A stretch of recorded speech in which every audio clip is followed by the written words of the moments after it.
Hi friends, మీ Instagram అకౌంట్ని delete చేయాలనుకుంటే అకౌంట్ని పెర్మనెంట్గా ఎలా డిలీట్ చేయాలి అనేది ఈ వీడియోలో చూద్దాం. ఇన్స్టాగ్రామ్ మీద ఓపెన్ చేయండి. ఓపెన్ చేస్తే సైడ్లో మీ ప్రొఫైల్ ఎంత ఉంటుంది క్లిక్ చేయండి. క్లిక్ చేస్తే ఇక్కడ సైడ్లో 3 లైన్స్ వస్తుంది. 3 లైన్స్ చూపించదంటే కొద్దిగా కింద స్క్రోల్ చేయండి. 3 లైన్స్ వస్తుంది, క్లిక్ చేయండి. క్లిక్ చేస్తే ఇక్కడ ఫస్ట్లో చూసారా అకౌంట్ సెంటర్ ఉంది. అకౌంట్ సెంటర్ మీద క్లిక్ చేయండి.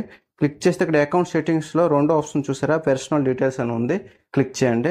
క్లిక్ చేస్తే ఇక్కడ చూసారా 3 ఆప్షన్స్ అయితే వచ్చాయి. లాస్ట్లో చూసారా అకౌంట్ ఓనర్షిప్ అండ్ కంట్రోల్ ఉంది, క్లిక్ చేయండి. మళ్ళీ 2 ఆప్షన్స్ అయితే వచ్చాయి, మెమోరియలైజేషన్ మరి డీయాక్టివేషన్ ఆర్ డిలీషన్ అని వచ్చింది.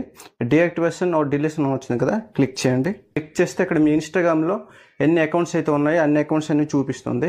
మీరు ఏ అకౌంట్ అయితే డిలీట్ చేయాలనుకుంటున్నారో సెలెక్ట్ చేయండి. ఇక్కడ మళ్ళీ 2 ఆప్షన్స్ అయితే వచ్చాయి, deactivate account, delete account. Delete your account is permanent ఉంది, ఇది సెలెక్ట్ చేయండి. సెలెక్ట్ చేసి కంటిన్యూ మీద క్లిక్ చేయండి. ఇక్కడ 10 రీజన్స్ అయితే వస్తాయి. దీంట్లో ఏదైనా ఒక రీజన్ అంది కంపల్సరీ సెలెక్ట్ చేయాలి. రీజన్ అంది ఏదైనా ఒకటి సెలెక్ట్ చేయండి. సెలెక్ట్ చేసి కంటిన్యూ మీద క్లిక్ చేయండి. కంటిన్యూ మీద క్లిక్ చేస్తే ఇప్పుడు ఏ రీజన్ అయితే సెలెక్ట్ చేశారో ఆ రీజన్ సంబంధించిన కొన్ని లెటర్స్ అయితే వస్తాయి. ఇక్కడ మళ్ళీ కంటిన్యూ మీద క్లిక్ చేయండి. చూసారా బిఫోర్ యూ డిలీట్ ఏమైనా ఫోటోలు కానీ వీడియోలు కానీ మీరు డౌన్లోడ్ చేసుకోవాలంటే ఇక్కడ డౌన్లోడ్ చేసుకోవచ్చు. ఎవరికైనా ట్రాన్స్ఫర్ చేస్తే ట్రాన్స్ఫర్ ఇన్ఫర్మేషన్ అని ఉంది, ట్రాన్స్ఫర్ కూడా చేసుకోవచ్చు. డీయాక్టివేట్ అకౌంట్ కూడా అని ఉంది, డీయాక్టివేట్ చేసుకోవాలని కూడా డీయాక్టివేట్ డైరెక్ట్ అనమాట ఇక్కడ నుంచి చేసుకోవచ్చు. పెర్మనెంట్ డిలీట్ చేస్తాం కాబట్టి కంటిన్యూ మీద క్లిక్ చేయండి. మీ ఇన్స్టాగ్రామ్ పాస్వర్డ్ అనేది ఎంటర్ చేయండి.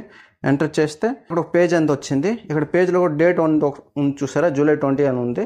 ప్రజెంట్ డేట్ అవుతుంది June 20. అకౌంట్ అనేది పూర్తిగా పెర్మనెంట్ డిలీట్ అవడానికి జూలై 20 వరకు టైం ఉంది అనమాట. మీరు ఇంతకులో ఎప్పుడైనా ఈ 1 మంత్లో మీరు ఎప్పుడైనా సరే లాగిన్ అవ్వచ్చు. లాగిన్ అయితే మళ్ళీ అకౌంట్ అనేది యాక్టివేట్ అవుతుంది, మళ్ళీ డిలీట్ అవ్వదు జూలై 20లో కూడా. ఇప్పుడు ఏంటంటే జూలై 20 తర్వాత మీరు అకౌంట్ అనేది మళ్ళీ యాక్టివేట్ చేసిన ఛాన్స్ ఉండదు, అది పెర్మనెంట్ డిలీట్ అయిపోతుంది. డిలీట్ అకౌంట్ ఉంది, డిలీట్ అకౌంట్ మీద క్లిక్ చేయండి. డిలీట్ అకౌంట్ మీద క్లిక్ చేస్తే లాగౌట్ అయిపోతుంది. ఈ వీడియో అంతా మీకు యూజ్ఫుల్ అయితే లైక్ చేయండి, మీ ఫ్రెండ్స్కి షేర్ చేయండి, మర్చిపోకుండా ఛానల్ సబ్స్క్రైబ్ చేయండి ఫ్రెండ్స్.